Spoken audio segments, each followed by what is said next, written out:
Bullshit. Pretend for a moment we've entered a parallel universe, free of bullshit and full of bold solutions.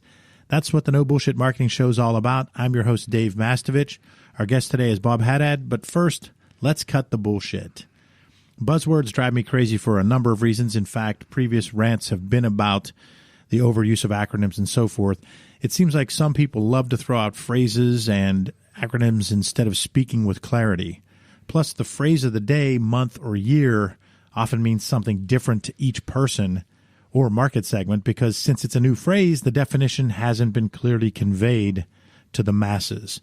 One such phrase that Bob, our guest, will talk about, I'm sure, with his background at Salesforce.com, is a phrase that became more and more prevalent in the past year, social selling. I've read and heard phrases like, all selling is social, and how important it is to have a social selling mindset. But like the name podcast, which sucks, social selling is a bit of a misnomer. I always talk about the name podcast because as soon as you say that, people that haven't listened go, what is that? And that's because it was named way back when they were on the iPod. So it's really audio on demand, radio on demand, but it's a misnomer. Well, social selling, in my opinion, is a bit of a misnomer too, because social selling actually isn't really social or selling. It's not about closing the deal or about doing more online than offline. Social selling is about providing your prospects and customers value through online social media communication and then taking the conversation offline to create real connections, real relationships. LinkedIn offers what they call the 4 pillars of social selling. And they start off with number 1, create a strong professional brand to increase your visibility to your desired contacts and build trust in your industry. Their second point is don't just blanket the world with your pitch.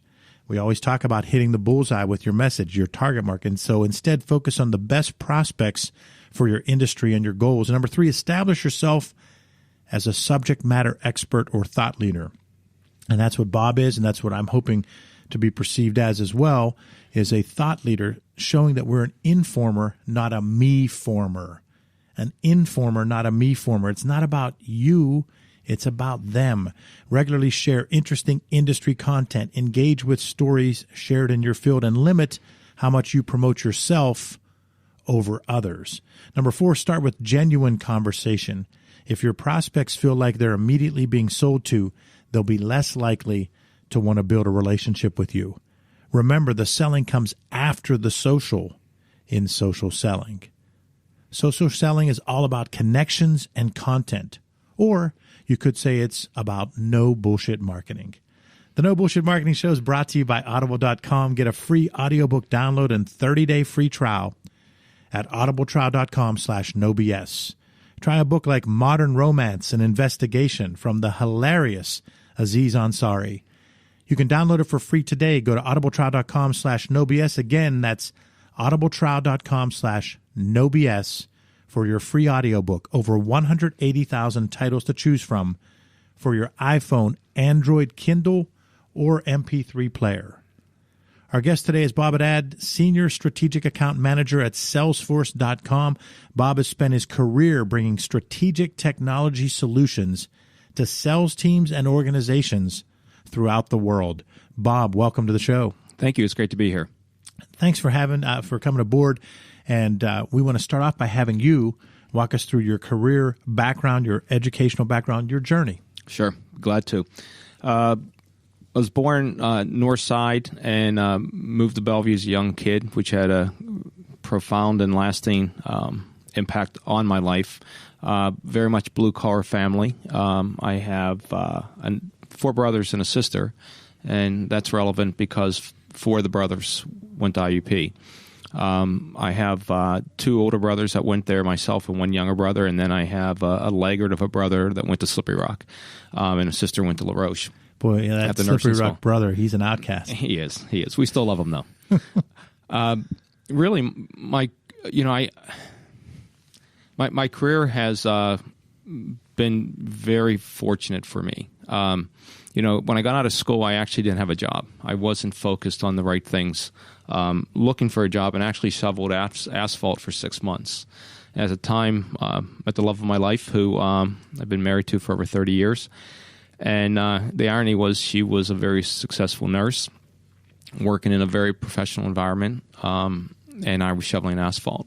But my first job was actually kind of an interesting crossroads. I was offered 2 jobs at the same time. The one was with a food service company, and included a car, included a base of 30 in 1983. It wasn't bad at all.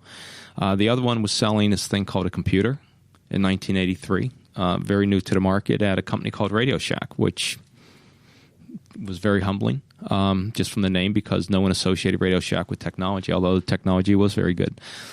At that crossroad, the one question I did ask the food service company was, where can I be in 5 years, right? I had great aspirations. And the answer was, you'll probably make about 35 and you'll have a car. So I took the job at Radio Shack, making approximately $800 a month, with commission opportunities of about another $400. And there were many people that thought that was really a stupid thing to do, but the technology piece just kind of grabbed me. So anyway, I was at Radio Shack for 9 months and got a call from a college buddy of mine who was actually going to work with 2 other college buddies selling phone systems. And the irony of that was, it was right when AT&T separated. You can now sell phone systems. So I did that for 9 months. And the irony to me, in part, is that I probably sent out 200 resumes to get my first job and haven't had to put together a resume since. Because once you prove your success, people really are very much interested in you. From there, I had a college buddy, fraternity brother, who worked at Xerox, 2 of them actually. And I'm a firm believer in preparation plus opportunity equals success. So I'm just going to share a quick story. I actually went down to Charleston, West Virginia, with the one fraternity brother. They wanted to interview someone they thought was like him. They really liked him. And that was for a copier position. But on the way home, I knew I was going to become engaged, or at least ask, and decided to contact the Pittsburgh Xerox office. And they had this position called a communication marketing executive, which my mother thought was the greatest in the world. She was very proud of me for the title. But it basically was selling 2 technologies that you might scratch your head over today. One was this thing called a facsimile, and the other, believe it or not, was voicemail. This was a new market that Xerox was in. And when I talk about preparation plus opportunity equals success, I had another college buddy, fraternity brother, that worked for Xerox in Philly. And I called him and I said, "Hey, Bruce, what is this?" Right? I'm trying to get my arms around it. He goes, "I'll send you the manual." So I read key functionality of how to use the system. And I went in the final interview, and the guy in the corner office said, "Can you step out? I have to make a phone call."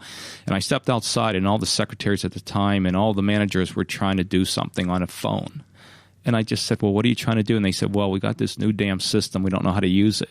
And I said, "What are you trying to do?" And they said, "We're trying to delete a message." And I said, "Just hit that button." And they looked at me and said, "How do you know that?" And I said, "I'm interviewing for the job." And I got hired right there. And that was really the beginning of my career. I mean, that's really when I started to feel like I'm making a major contribution, because my first 2 jobs were 9 months each, and I was scratching my head. I was trying to find my way. But really what I hit upon in that company was 4 key mentors that just, everyone in my group was 15 to 20 years older than me. And they viewed me as not quite a son, but a little brother. And they really took me under their wing. And through that, I really learned a tremendous amount in a fairly short amount of time. That was really what I see as my learning ground. That's where I really got going. Talk about those mentors. They were just they showed me how to enjoy having a job. I mean, there was complaining at times, sure, but these guys had fun with the job, stared down the face of adversity. They were really focused on the customer, and that's very important. And I tell people, everyone's a salesperson. Everyone. I don't care what you do. I don't care if you're a CIO. I don't care if you carry a quota. I don't care if you're a nurse, right? When a patient leaves the hospital, that opinion they had of how you treated them, both the treatment, but how you also personally treated them, is a contributing factor to if they're ever going to use your services again if they need them. So they really taught me how to focus on the customer. They've really taught me how to ask the hard questions. I always felt that I was a person of integrity, but I really learned from them that you need to put the bad news on the table as well. right? And by doing that, you learn very quickly that your customers appreciate that. And one of the things that I really talk to my team about, right? We pursue some very large sales opportunity, 7 figures, 8 figures. And what I tell everyone is that it's really important that since most of you have done the jobs of our customers in the past before you came to be it Oracle or Salesforce, Oracle is my prior company, it's really important that you not make any recommendations to me or them that you wouldn't make if you were still sitting in their chair, right? Because you got to look out what's for your best interest of your customer to make them successful if you're going to be successful. Does that mean you're going to give it away? No, right? But you try to bring the value and build the value and the relationship and the trusted advisor relationship by having the right discussions with your customers. Mm-hmm. So you were fortunate to have a number of mentors that taught you a lot about what you just described as far as understanding the work situation, enjoying it, and making the most out of it. And I love your preparation plus opportunity equals success. What happened later in your career after that? You had the 2 9-month jobs, and you have the big job. Then what happened after that? Well, I was at Xerox for 8.5 years in the printing system division. I was hired to be on the fax voicemail. And then really just 4 months in, they asked me to move the printing division, and that was fantastic for me. I ended up when my mentors took a job 2-year stint in our Virginia office, Leesburg, where we had a tremendous training facility. He went down and did training for 2 years.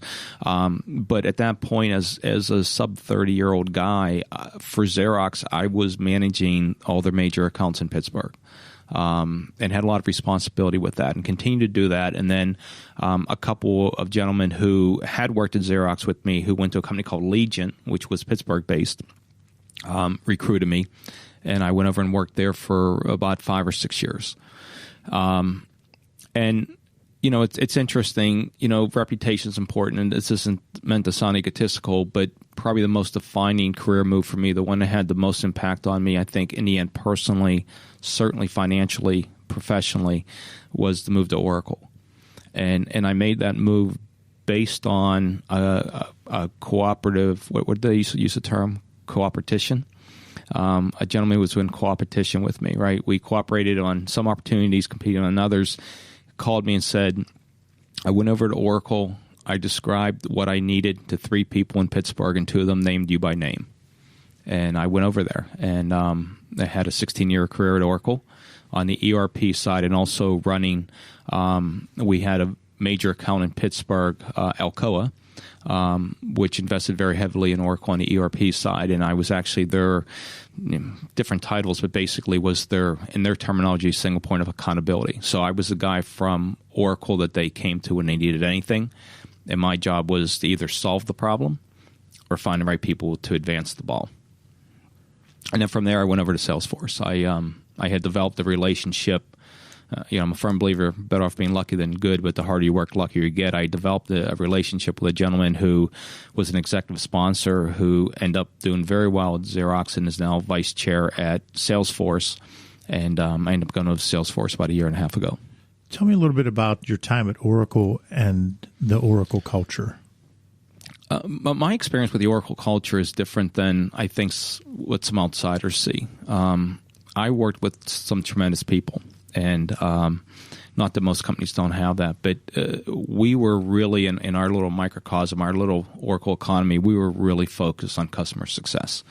And many of the opportunities that we had, again, which were significant, when you're investing, when you're a Fortune 100, Fortune 150 company, and you're investing in ERP, which is enterprise resource planning, so it's procurement, it's financials, it's HR, it's how do you get all the materials so that the microphones we're speaking into are built, right? You have metals, you have foam, you have probably some glass. I mean, we manage that supply chain. They're very significant programs. I mean, sometimes these could be 9 figures and the first digit may not be a 1. But in our business, there was a lot of focus on really making those customers successful. And because we knew a couple things. One, there's a selfish motive. They're successful, they're going to do more. I used to always say these programs never end unless they fail. because even though you might have a scope of X, Y, and Z, the reality of it is if you're successful, you're going to go back and do A, B, and C. So we had that. The company grew quite a bit in my tenure there. I think when I joined, we were a $5 billion company. When I left, we were 40. When I joined, we had a few thousand employees. When I left, I think they're at 120,000. And the culture changes. And from the outside in, I know at times there's a view that we're all about, putting our customers in a corner and taking their money. But I can tell you on the ground, the team I work with, the people I worked with, and the people I was surrounded by were just really great to work with and really focused on customers. Talk about the leadership at Oracle and your interaction. Well, there are a few people that I worked with. Larry Ellison is the face and has continued to be the face of Oracle. And, it's another interesting example. I had the good fortune of being in a couple meetings with him where there might have been 3 or 4 of us. And, when you're in that kind of venue, he was just phenomenal, just laid back. Quick story, I had ACL surgery, was meeting with him and the CEO of another one of my companies, my customers. And I walked in with a cane, and of course we had all these conversations. I had that surgery and that type of thing. And at one point I started the talk, and Larry reached over, put his hand on my shoulder and said, "Could I interrupt for 1 second? This is the CEO of Oracle, who's worth billions of dollars." And it was just, it really kind of showed the inside of him. Now, I've also been there when he's been on stage and has, said some things that might have made me curl a little bit and made the optics from the outside in look like, pretty bad, frankly. Safra Cast is one of the best business people I've ever dealt with. And I know she's on President-elect Trump's advisory board, and there's a gentleman in Pittsburgh by the name of Bob Evans who is I don't know if you know Bob, but anyway, he did a lot of work for Oracle, and he and I connected recently. He just left Oracle, but he feels really good about the fact that Safra is on that team. And then the other person is that I worked with very closely was Keith Block, who is now vice chair and COO at Salesforce. And again, that's the better luck of being good. In the early 2000s, I needed an executive sponsor, and he was pretty senior at the time, and he's a CMU alum, and I asked him to get involved, and he did, and then his career took off, not because of that, but Keith left Oracle at a very high position. So I had a lot of opportunity to work with him on a very frequent basis. And, again, the conversations were never about what are we going to sell them. The conversations were about how are we going to make them successful. So now at Salesforce, my opening rant was about how people use buzzwords and don't even know what they mean. And how there's a misperception, in my opinion, of social selling. Talk a little bit about Salesforce and social selling and your thoughts. One of the things that attracted me to Salesforce was they really are focused on the customer, and revenue is very important, obviously, to the growth of the company. But and the mantra is this is the age of the customer. That's what we say. This is the companies are going to be successful, including us, are the companies that are successful in our customer success. A lot of growth, but on the social side, we're heavily involved in that. And, I was listening to what you were saying earlier. And, to me, social is a lot about awareness. And, you can define social a lot of different ways, just like digital, right? When I meet with a chief digital officer or this person who owns digital for a company, my question is, I'm not trying to be ignorant here or stupid, but how do you define digital? What does it mean to you? Because frankly, it can confuse the living daylights out of me at times when we talk digital, right? Back 30 years ago, we were digital when we started scanning, arguably, right? We had a company that is defunct called DEC, right? Digital Equipment Corporation, right? Years ago. But what I find fascinating about social is how it connects your interest with, from my perspective, product. And one of the best examples I've seen of that, and I didn't know it was leveraging Salesforce at the time. I don't think I was with Salesforce at the time. But my youngest son, while in college, lost his phone, broke his phone. And he put out there on Twitter, or I think it was Twitter, lost my phone. If you need to reach, broken phone, if you need to reach me, however he wanted to be contact. Within minutes, he had a hit from, and it's not our provider, so it wasn't Verizon, Sprint, and it said it's not our job to have you explain how you broke your phone. It's our job to get you a new phone, right? Picked up on a couple words, URL, click the URL, and there's their price list, right? That, to me, that's phenomenal. To me, we were looking for a tabletop propane grill for our new house, for our new porch. And the next thing I knew, we went online. Next thing I knew, every time I went on Facebook, there was a list, right?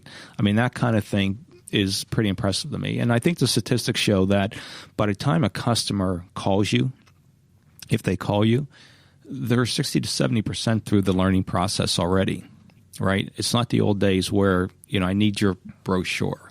Those days are long gone. So it's really important today socially that as a company, who's hitting your website and how much time they're spending there. And you can, when you turn that lead over to someone you want them to call, that they have the data and the information to really understand, is this a hot prospect? Is this a warm prospect? Is this a current customer? Do I have 5 customers that fit this profile and all 5 of them went and bought this product? How do you upsell? How do you cross-sell? All those kind of things. So to me, that's a big social element. That's Bob Haddad, one of the top strategic sales minds. He's a part of Salesforce, and he's on the No Bullshit Marketing Show. I'm your host, Dave Mastovich. Bob, talk about a learning experience when maybe you were a BS employee, a tough boss, or your communication wasn't what it needed to be. Looking back, when do you think you might have been guilty of some BS? What'd you learn from it that might help our listeners? Give me a second here. I'm sure there's a million. I just need to find one, right? When it comes to mind, it goes back to a previous employer. And I was, as I mentioned, I had responsibility for some accounts globally. And a few years before I left, and this had nothing to do with why I left because it was a great experience with the company, but they changed the whole program. And I didn't like it, and I wasn't alone, but I was very vocal about it. And as I look back on that, and actually I was talking about this just a couple of days ago, this situation, I probably should have stepped back a little bit further. I mean, I'm a firm believer that you really need to look at the other person's view, right? You need to, when your executives make a decision, I mean, I can't pretend like I'm an exec because I'm not, but you need to step back and see why decisions are being made. What's important to the person you're sitting across from, right? So in that situation, I was pretty aggressive in my my feelings about the program, my refusal to participate in the program, to the point that I didn't receive any commissions for quite many months because I wouldn't accept my compensation plan. And I ended up not being in the program. And in retrospect, I probably should have handled it differently. I think I was still professional, but that's a case I look back and think, maybe I should have done it differently. Mm-hmm. And what would you tell someone listening how they might avoid something of that nature? I think going back to you need to think about why things are happening, not just the impact that it has on you. And I tried to do that, and I really, frankly, couldn't get my head around it. So I'm not sure I was wrong. I'm not sure I was right either. But I think it's really important that you need to make sure that you're looking and understanding the other person's position and why they're doing it. There's usually reasons, right? We've all been in those situations where we had a reason we did something, and others would say, that's crazy. Why'd you do that? Well, there's probably a reason, right? So that would be the thing I'd really recommend. Yeah, I often joke that people don't wake up and say, I'm going to do something really stupid today. Yeah, I'm going to be completely irrational today. It's a matter of we all don't understand what all of us are thinking. So. But I think there's a lot of us that do stupid things that we know are stupid, and we still do them. I agree with that, too. Yeah. Hear more of my interview with Bob Haddad on part 2 of the No Bullshit Marketing Show.